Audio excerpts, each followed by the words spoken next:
Muslim vote bank ಈ ಎಲ್ಲ ಪಕ್ಷಗಳಿಂದ ದೂರ ಆಗ್ತಿದೆ ಅನ್ನುವಂಥ ಒಂದು ಸಂದೇಶವನ್ನು ಮಹಾರಾಷ್ಟ್ರದ ಈ ಲೋಕಲ್ ಬಾಡಿ ಎಲೆಕ್ಷನ್ಸ್ಗಳು ಕೊಡ್ತಾ ಇವೆ. ಹೇಗೆ ಈ ಎರಡು ಅಂಶಗಳು ಮಹಾರಾಷ್ಟ್ರದ ನಗರ ಮುಸ್ಲಿಮರನ್ನು ಬೇರೆ ರೀತಿ ಯೋಚನೆ ಮಾಡೋದಕ್ಕೆ ಹಚ್ಚಿಬಿಟ್ಟಿದೆ. ಇದು ಕಾಂಗ್ರೆಸ್ಸಿಗೆ ಆಘಾತ ನೀಡುವಂಥ ಒಂದು ಟ್ರೆಂಡ್, ಸೋಕಾಲ್ಡ್ ಜಾತ್ಯತೀತ ಪಕ್ಷಗಳಿಗೆ ಅಪಾಯಕಾರಿಯಾದಂಥ ಒಂದು ಟ್ರೆಂಡ್. ಮುಸ್ಲಿಂ ವೋಟ್ ಬ್ಯಾಂಕು ಬಿಜೆಪಿಯನ್ನು ಸೋಲಿಸೋದಕ್ಕೆ ಕಾಂಗ್ರೆಸ್ಗೆ ವೋಟ್ ಹಾಕೋದಕ್ಕೆ ಶುರು ಮಾಡಿದೆ. ಮುಸ್ಲಿಮರ ವೋಟುಗಳು ಅವರದೇ ಪಕ್ಷ ಅಂತ ಅನಿಸಿಕೊಳ್ಳುವ ಪಕ್ಷಕ್ಕೆ ಹೋಗ್ತಾ ಇದೆ. ಇನ್ನೊಬ್ಬರನ್ನ ಯಾರನ್ನೋ ಸೋಲಿಸೋಕೆ, ಇನ್ನೊಂದು ಯಾವುದೋ ಪಕ್ಷವನ್ನು ಗೆಲ್ಲಿಸೋಕೆ ನಾವು ಯಾಕೆ ವೋಟ್ ಹಾಕಬೇಕು? ನಾವೇ ಮುಸ್ಲಿಮರ ಹಿತರಕ್ಷಕರು ಅಂತ ಹೇಳ್ಕೊಂಡು ಇಷ್ಟು ವರ್ಷಗಳು ರಾಜಕಾರಣ ಮಾಡ್ಕೊಂಬಂದ್ರಲ್ಲ, ಅವರಿಗೆಲ್ಲ ದೊಡ್ಡ ಪೆಟ್ಟು. ಸ್ನೇಹಿತರೆ ನಮಸ್ಕಾರ, ಹೊಸದಿಗಂತ ಡಿಜಿಟಲ್ ಚಾನಲ್ಗೆ ಸ್ವಾಗತ. ಇತ್ತೀಚೆಗೆ ಮಹಾರಾಷ್ಟ್ರದ ಲೋಕಲ್ ಬಾಡಿ ಎಲೆಕ್ಷನ್ಸ್ ನಡೀತು. ನೀವೆಲ್ಲ ಚುನಾವಣಾ ಫಲಿತಾಂಶಗಳನ್ನು ನೋಡಿದ್ದೀರಿ, ಅನೇಕ ವಿಶ್ಲೇಷಣೆಗಳನ್ನು ಕೇಳಿದ್ದೀರಿ. ನಾನೀಗ ಮಾಡಲಿಕ್ಕೆ ಹೊರಟಿರುವಂಥ ವಿಶ್ಲೇಷಣೆ ಒಂದು ಅಪರೂಪದ ವಿಶ್ಲೇಷಣೆ. ಈ ಚುನಾವಣೆಗಳಿಂದ ಹೊಸದೊಂದು ಟ್ರೆಂಡ್ ಶುರುವಾಗಿದೆ ಸ್ನೇಹಿತರೆ. ಇದು ಕಾಂಗ್ರೆಸ್ಸಿಗೆ ಆಘಾತ ನೀಡುವಂಥ ಒಂದು ಟ್ರೆಂಡ್, ಸೋಕಾಲ್ಡ್ ಜಾತ್ಯತೀತ ಪಕ್ಷಗಳಿಗೆ ಅಪಾಯಕಾರಿಯಾದಂಥ ಒಂದು ಟ್ರೆಂಡ್. ಏನದು? ಇಷ್ಟು ವರ್ಷ ಸ್ವಾತಂತ್ರ್ಯ ಬಂದ ದಿನದಿಂದ ಯಾವುದನ್ನು ನಂಬಿಕೊಂಡು ಬಂದಿದ್ರು? Muslim vote bank. ಆ ವೋಟ್ ಬ್ಯಾಂಕು ಈ ಎಲ್ಲ ಪಕ್ಷಗಳಿಂದ ದೂರ ಆಗ್ತಿದೆ ಅನ್ನುವಂಥ ಒಂದು ಸಂದೇಶವನ್ನು ಮಹಾರಾಷ್ಟ್ರದ ಈ ಲೋಕಲ್ ಬಾಡಿ ಎಲೆಕ್ಷನ್ಸ್ಗಳು ಕೊಡ್ತಾ ಇವೆ. ಹೇಗೆ? ಒಂದೊಂದಾಗಿ ನಾನು ನಿಮಗೆ ವಿವರಿಸ್ತಾ ಹೋಗ್ತೇನೆ.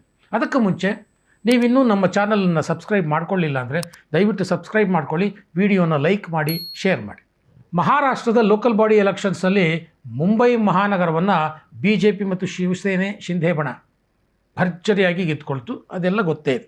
ಮುಂಬೈ ಒಂದೇ ಅಲ್ಲ, ಒಟ್ಟು 29 ಮುನ್ಸಿಪಾಲಿಟಿಗಳಿಗೆ ಮೊನ್ನೆ ಚುನಾವಣೆ ನಡೀತು.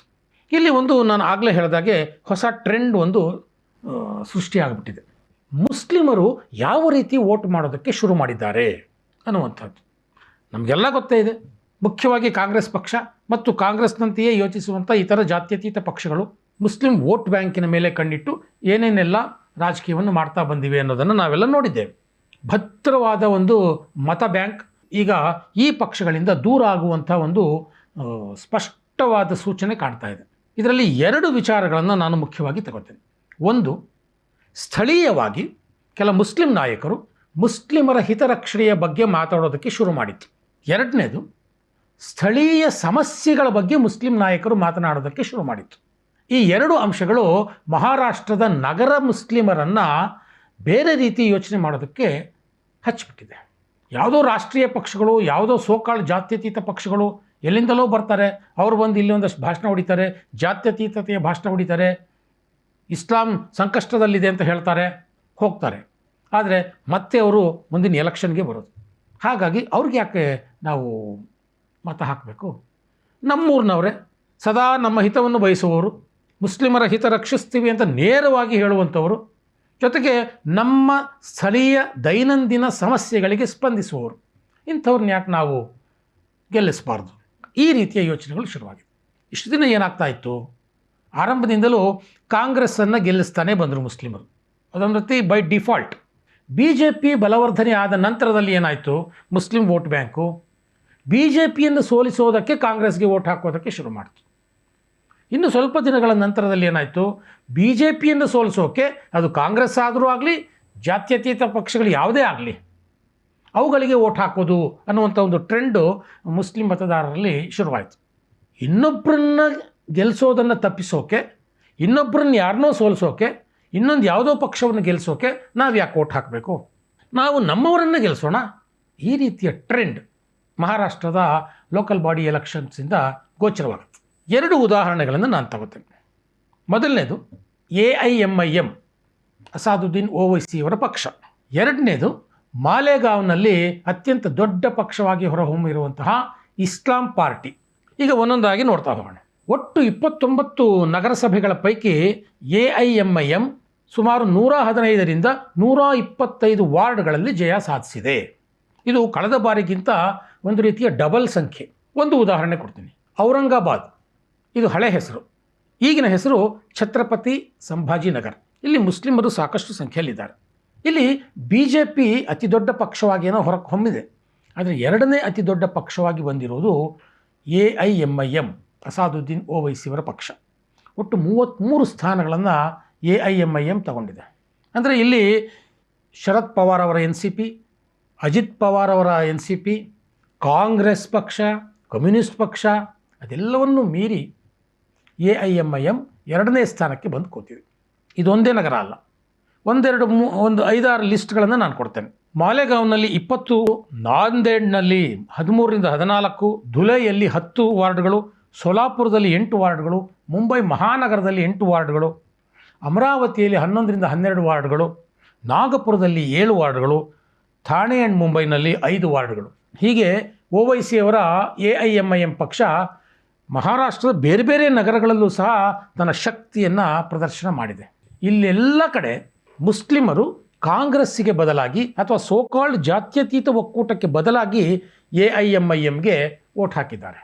ಸ್ಪಷ್ಟವಾಗಿ ಗೊತ್ತಾಗುತ್ತೆ, ಮುಸ್ಲಿಮರ ವೋಟುಗಳು ಅವರದೇ ಪಕ್ಷ ಅಂತ ಅನಿಸಿಕೊಳ್ಳುವ ಪಕ್ಷಕ್ಕೆ ಹೋಗ್ತಾ ಇದೆ. ಇನ್ನು 2ನೇ ಅಂಶ, ಮಾಲೆಗಾಂವ್ನಲ್ಲಿ ಕಂಡು ಬಂದಂಥ ಒಂದು ಟ್ರೆಂಡ್. ಮಾಲೆಗಾಂವ್ ಹೇಳಿ ಕೇಳಿ ಅದು ಮುಸ್ಲಿಂ ಬಾಹುಳ್ಯದ ಪ್ರದೇಶ. ಇಲ್ಲಿ ಯಾವುದು ಗೊತ್ತಾ, ಸಿಂಗಲ್ ಲಾರ್ಜೆಸ್ಟ್ ಪಾರ್ಟಿ. ಮುಸ್ಲಿಮರ ಮತ ಅಂದ ತಕ್ಷಣ ಅದು ಕಾಂಗ್ರೆಸ್ಗೆ ಹೋಗಬೇಕು, ಇಲ್ಲ NCP ಶರದ್ ಪವಾರ್ ಅವ್ರಿಗೂ ಹೋಗಬೇಕು, ಇಲ್ಲ ಹೋಗಿಲ್ಲ. ಸೊ ಅಲ್ಲಿ ಸಿಂಗಲ್ ಲಾರ್ಜೆಸ್ಟ್ ಪಾರ್ಟಿ ಆಗಿರೋದು ಇಸ್ಲಾಂ ಪಾರ್ಟಿ ಅಂತ, ಯಾರಿಗೂ ಹೆಸರೇ ಕೇಳಿಲ್ಲ. ಇದು 2024ರಲ್ಲಿ ಆರಂಭವಾದಂಥ ಪಕ್ಷ. 1 ವರ್ಷಗಳ ಹಿಂದೆ ಕಾಂಗ್ರೆಸ್ಸಿನ ಮಾಜಿ ಶಾಸಕರೊಬ್ಬರು ಆಸಿಫ್ ಶೇಖ್ ಅಂತ ಅವರು ಶುರು ಮಾಡಿದಂಥ ಪಕ್ಷ. ಇವತ್ತು ಅದು ಸಿಂಗಲ್ ಲಾರ್ಜೆಸ್ಟ್ ಪಾರ್ಟಿ ಆಗಿದೆ ಮಾಲೆಗಾಂವ್ನಲ್ಲಿ. ಒಟ್ಟು ಮಾಲೆಗಾಂವ್ನಲ್ಲಿ 84 ವಾರ್ಡ್ಗಳಿವೆ ಸ್ನೇಹಿತರೆ. ಅದರಲ್ಲಿ ಇಸ್ಲಾಂ ಪಾರ್ಟಿ ಗಳಿಸಿರುವಂಥದ್ದು 35 ವಾರ್ಡ್ಗಳನ್ನು. ಸೊ ಅಲ್ಲಿ ಅಧಿಕಾರ ಹಿಡಿಯೋದಕ್ಕೆ ಬೇಕಾಗಿರೋದು 43 ವಾರ್ಡ್ಗಳು. ಸೊ ಅಧಿಕಾರದ ಹತ್ತಿರಕ್ಕೆ ಬಂದು ಕೂತಿದೆ. ಆ ಮಾಲೆಗಾಂವ್ನಲ್ಲಿ AIMIM ಕೂಡ 21 ಸ್ಥಾನಗಳಲ್ಲಿ ಜಯಗಳಿಸಿದೆ. ಹಾಗಾಗಿ ಸಹಜವಾಗಿ ಅಲ್ಲಿ ಈ ಎರಡೂ ಕಂಬೈಂಡ್ ಆದರೆ ಅಲ್ಲಿ ಇವರಿಬ್ಬರು ಸೇರಿ ಅಧಿಕಾರವನ್ನು ಮಾಲೆಗಾಂವ್ನಲ್ಲಿ ಹಿಡಿತಾರೆ.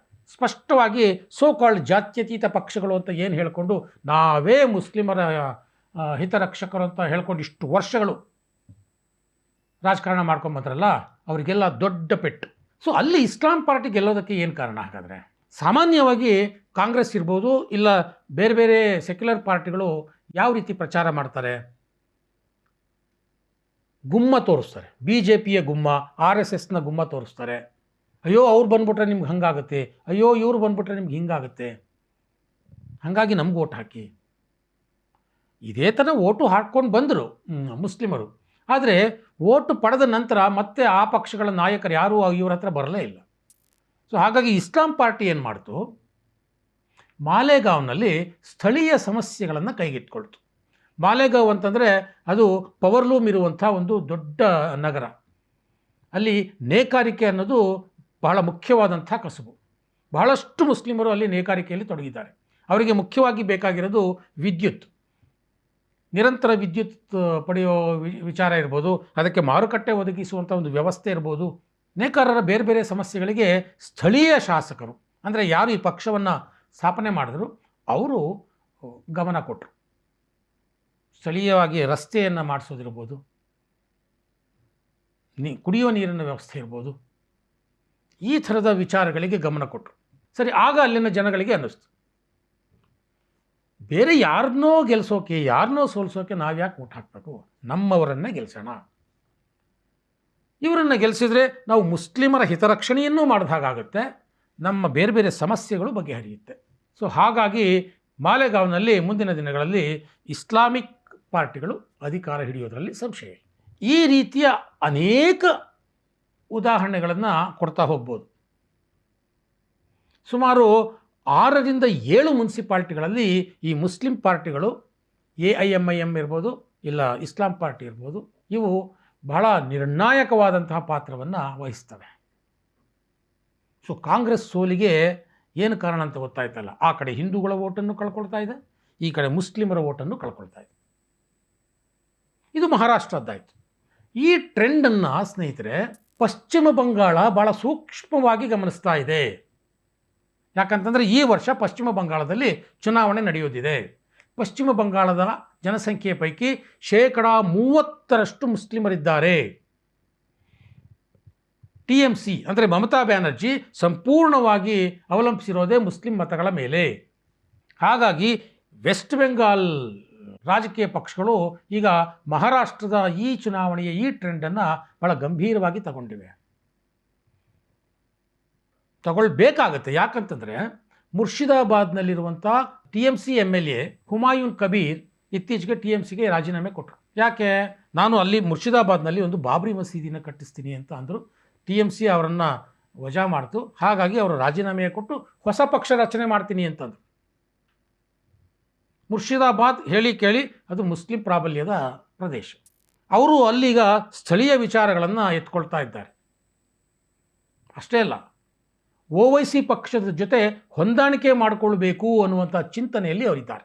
ವೆಸ್ಟ್ ಬೆಂಗಾಲ್ನ ಮುಸ್ಲಿಂ ಪಾಪ್ಯುಲೇಷನ್ 30% ಅಂತ ಹೇಳಿದೆ. ಅಂದರೆ ಒಟ್ಟಾರೆ ವಿಧಾನಸಭಾ ಕ್ಷೇತ್ರಗಳ ಪೈಕಿ ಒಂದು 120ರಿಂದ 125 ಕ್ಷೇತ್ರಗಳಲ್ಲಿ ಮುಸ್ಲಿಂ ಮತಗಳು ನಿರ್ಣಾಯಕ ಮುಂದಿನ ವಿಧಾನಸಭಾ ಚುನಾವಣೆಯಲ್ಲಿ ವೆಸ್ಟ್ ಬೆಂಗಾಲ್ನಲ್ಲಿ. ಒಂದು ವೇಳೆ AIMIM ಮತ್ತು ಹುಮಾಯೂನ್ ಕಬೀರ್ ಅವರ ಪಕ್ಷ ಒಂದಾದರೆ ನಾವು ಕನಿಷ್ಠ 40ರಿಂದ 50 ಸ್ಥಾನಗಳನ್ನು ಗೆಲ್ತೀವಿ ಅನ್ನೋದು ಹುಮಾಯೂನ್ ಕಬೀರ್ ಅವರ ವಿಶ್ವಾಸ. ಹಾಗಾಗಿಬಿಟ್ರೆ TMC 70ರಿಂದ 80 ಕ್ಷೇತ್ರಗಳಲ್ಲಿ ಸೋಲನ್ನು ಅನುಭವಿಸುತ್ತೆ. ತಾವು ಕಿಂಗ್ ಮೇಕರ್ ಆಗಬಹುದು ಅನ್ನುವಂಥ ಲೆಕ್ಕಾಚಾರ ಹುಮಾಯೂನ್ ಕಬೀರ್ ಮತ್ತು OIC ಅವರದ್ದು ವೆಸ್ಟ್ ಬೆಂಗಾಲ್ನಲ್ಲಿ. ಇದು BJPಗೂ ಅನುಕೂಲ ಆಗಬಹುದು. ಇಲ್ಲಿ ಅದು ಬೇರೆದೇ ವಿಚಾರ. ಆದರೆ ಸೋಕಾಲ್ಡ್ ಜಾತ್ಯತೀತ ಪಕ್ಷಗಳಿಗೆ ದೊಡ್ಡ ಹೊಡೆತ ಅಂತೂ ಕಾದಿದೆ ಸ್ನೇಹಿತರೆ. ಇನ್ನು ಪಕ್ಕದ ಅಸ್ಸಾಂನ ಮುಸ್ಲಿಂ ರಾಜಕಾರಣದ ಕೇಂದ್ರ ಬಿಂದು ಅಂತಂದರೆ AIUDF, all India United democratic front. Badruddin Ajmal ಭಾಳ ದೊಡ್ಡ ಮುಸ್ಲಿಂ ನಾಯಕ ಅಸ್ಸಾಂನಲ್ಲಿ. ಅವರು ಕೂಡ ಈಗ OIC ಜೊತೆ ಹೊಂದಾಣಿಕೆ ಮಾಡಿಕೊಂಡ್ರೆ ಹೇಗೆ ಅನ್ನುವಂಥ ಚಿಂತನೆಯಲ್ಲಿದ್ದಾರೆ. ಕಳೆದ ಬಾರಿ OICಯಲ್ಲಿ ಇಂಡಿಪೆಂಡೆಂಟ್ ಆಗಿ ಅವರ ಪಕ್ಷ ಸ್ಪರ್ಧಿಸಿತ್ತು. ಸೊ ಒಂದು ವೇಳೆ ಏನಾದರೂ AIUDF ಮತ್ತು OIC ಪಕ್ಷ ಚುನಾವಣೆಯಲ್ಲಿ ಒಂದಾಗಿ ಸ್ಪರ್ಧೆ ಮಾಡಿದ್ರೆ ನಾವು ಕಾಂಗ್ರೆಸ್ಗಿಂತಲೂ ಹೆಚ್ಚು ಸ್ಥಾನವನ್ನು ಪಡಿತೀವಿ ಅಂತ ಆತ್ಮವಿಶ್ವಾಸದಲ್ಲಿದ್ದಾರೆ ಅಜ್ಮಲ್. ಅಂದರೆ ಮತ್ತೆ ಇಲ್ಲಿ ಜಾತ್ಯತೀತ ಪಕ್ಷಗಳಿಗೆ ಸೋಲು ಗ್ಯಾರಂಟಿ ಆಗೋಗ್ಬಿಡುತ್ತಾ? ಇದರ ಲಾಭ ಮತ್ತೆ BJPಗೆ ಸಿಗುತ್ತಾ? ಗೊತ್ತಿಲ್ಲ ಮುಂದಿನ ದಿನಗಳಲ್ಲಿ ಏನಾಗುತ್ತೆ ಅಂತ. ಆದರೆ ಒಂದು ವಿಚಾರ ಅಂತೂ ಸ್ಪಷ್ಟ, ಮಹಾರಾಷ್ಟ್ರದ ಚುನಾವಣಾ ಫಲಿತಾಂಶಗಳು ಹೇಳ್ತಾ ಇರೋದು ಅದಕ್ಕೆ ತಕ್ಕ ಹಾಗೆ ವೆಸ್ಟ್ ಬೆಂಗಾಲ್ ಮತ್ತು ಅಸ್ಸಾಂನಲ್ಲಿ ಮುಸ್ಲಿಂ ರಾಜಕಾರಣಿಗಳು ಯೋಚನೆ ಮಾಡ್ತಿರೋ ರೀತಿ ನೋಡಿದ್ರೆ ಕಾಂಗ್ರೆಸ್ನಿಂದ ಮುಸ್ಲಿಂ ಮತದಾರರು ಸಂಪೂರ್ಣವಾಗಿ ದೂರ ಹೋಗುವಂಥ ಕಾಲ ದೂರ ಇಲ್ಲ. ಇದರ ಇಂಪ್ಯಾಕ್ಟ್ ಏನಾಗುತ್ತೆ? ತಕ್ಷಣಕ್ಕೆ ತಥಾಕಥಿತ ಜಾತ್ಯತೀತ ಪಕ್ಷಗಳಿಗೆ ಸೋಲಾಗುತ್ತೆ. ಇದರ ಲಾಭ BJPಗೆ ಸಿಗುತ್ತೆ. ಇದು ತಕ್ಷಣದ ಲಾಭ ಒಂದು ವೇಳೆ ಇದು ಕೈಗೂಡಿದರೆ. ಆದರೆ ಲಾಂಗ್ ಟರ್ಮ್ ಇಂಪ್ಯಾಕ್ಟ್ ಏನಾಗುತ್ತೆ? ಲಾಂಗ್ ಟರ್ಮ್ನಲ್ಲಿ ಭಾರತದಲ್ಲಿ ಮುಸ್ಲಿಂ ರಾಜಕಾರಣ ಅನ್ನುವಂಥದ್ದು ಇನ್ನಷ್ಟು ಶಕ್ತಿಯನ್ನು ಪಡ್ಕೊಳ್ಳುತ್ತೆ. ಇಸ್ಲಾಮಿಕ್ ಪಾಲಿಟಿಕ್ಸ್ ಅದರ ಇಂಪ್ಯಾಕ್ಟ್ ಭಾರತದ ಮೇಲೆ ಜಾಸ್ತಿ ಆಗುತ್ತೆ. ಇಡೀ ದೇಶ ಹೇಗೆ ಸ್ವಾತಂತ್ರ್ಯ ಪೂರ್ವದಲ್ಲಿ ಮುಸ್ಲಿಂ ಲೀಗ್ ಇಡೀ ದೇಶದಲ್ಲಿ ಮುಸ್ಲಿಮರ ಮೇಲೆ ತನ್ನ ಹಿಡಿತ ಸಾಧಿಸಿತ್ತೋ ಹಾಗೆ ಮುಂದಿನ ದಿನಗಳಲ್ಲಿ ಇಸ್ಲಾಮಿಕ್ ಪಾಲಿಟಿಕ್ಸ್ ಅನ್ನುವಂಥದ್ದು ಭಾರತೀಯರ ಮುಸ್ಲಿಮರನ್ನು ತನ್ನ ತೆಕ್ಕೆಗೆ ತಗೊಳ್ಳಿತ್ತು. ಇವತ್ತು BJPಗೆ ವೆಸ್ಟ್ ಬೆಂಗಾಲ್ನಲ್ಲೋ ಅಸ್ಸಾಂನಲ್ಲೋ ಇದರಿಂದ ಲಾಭ ಆಗುತ್ತೆ ಅನ್ನೋದಕ್ಕಿಂತ ಆ ಲಾಂಗ್ ಟರ್ಮ್ನಲ್ಲಿ ಆಗುವಂಥ ಇಂಪ್ಯಾಕ್ಟ್ ಇದೆಯಲ್ಲ ಅದು ಹೆಚ್ಚು ಅಪಾಯಕಾರಿ. ದೇಶದ ಜನ ಈ ಪರಿಸ್ಥಿತಿಯನ್ನು ಸೂಕ್ಷ್ಮವಾಗಿ ಯೋಚನೆ ಮಾಡಬೇಕು. ಅದಾದ ನಂತರದಲ್ಲಿ ಆ ರೀತಿಯಲ್ಲಿ ನಮ್ಮ ಇಡೀ ಸಮಾಜವನ್ನು ಸಜ್ಜುಗೊಳಿಸಬೇಕು. ಹಾಗಾದಾಗ ಮಾತ್ರ ನಾವು ಸಮಗ್ರ ಭಾರತದ ಅಭಿವೃದ್ಧಿಯನ್ನು ಕಾಣೋದಕ್ಕೆ ಸಾಧ್ಯ.